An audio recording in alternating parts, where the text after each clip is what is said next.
இன்றைக்கி ஒரு சூப்பரான ரெஸ்டாரண்ட் ஸ்டைல் சில்லி பரோட்டா தான் பார்க்க போகிறோம். எப்படி செய்கிறதுன்னு பார்க்கலாம். ஃபஸ்ட்டு ஒரு கடாயில் நம்ம எண்ணெய் ஆட் பண்ணிக்கலாம். இன்றைக்கி நான் பரோட்டா வந்து கடையில் தான் வாங்கியிருக்கேன். இதை வந்து சின்ன சின்ன பீஸாக கட் பண்ணிவிட்டு நான் எண்ணெயில் சேர்த்துக்கிறேன். நல்லா முறுமுறுன்னு கிறிஸ்பி ஆனோடனே தனியாக ஒரு பிளேட்டில் எடுத்து வச்சுருங்க. நெக்ஸ்ட் இதுக்கு தேவையான ஒரு பேஸ்ட் ரெடி பண்ண போகிறோம். அதுக்கு ஃபஸ்ட்டு வந்து கார்ன்ஃப்ளவரில் கொஞ்சமாக ஃபுட் கலர் ஆட் பண்ணிவிட்டு நல்லா மிக்ஸ் பண்ணிடுங்க. ஃபுட் கலர் ஆப்ஷனல் தான், வேணா ஆட் பண்ணிக்கலாம், இல்லை ஸ்கிப் பண்ணிடுங்க.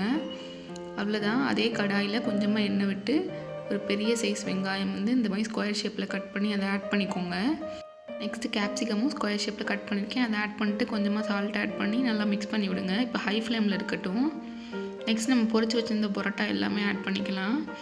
டார்க் சோயா வந்து ஒரு ஸ்பூன் ஆட் பண்ணிவிட்டு டொமேட்டோ சாஸ் வந்து ஒரு 4-5 ஸ்பூன் ஆட் பண்ணிக்கோங்க. சில்லி பரோட்டாக்கு டொமேட்டோ சாஸ் தான் அதிகமாக இருக்கணும். நெக்ஸ்ட் நம்ம கார்ன்ஃப்ளவர் ஆட் பண்ணிக்கலாம். தண்ணி கொஞ்சம் சேர்த்துட்டு மிக்ஸ் பண்ணிவிட்டு அப்படியே இருக்கட்டும், கொஞ்சம் திக்காகிடும். சுட சுட எடுத்து சர்வ் பண்ணிங்கன்னா ஒரு சூப்பரான restaurant style chilli parotta ready ஆயிடுச்சு. இந்த ரெசிபியை கண்டிப்பாக ட்ரை பண்ணி பாருங்கள்.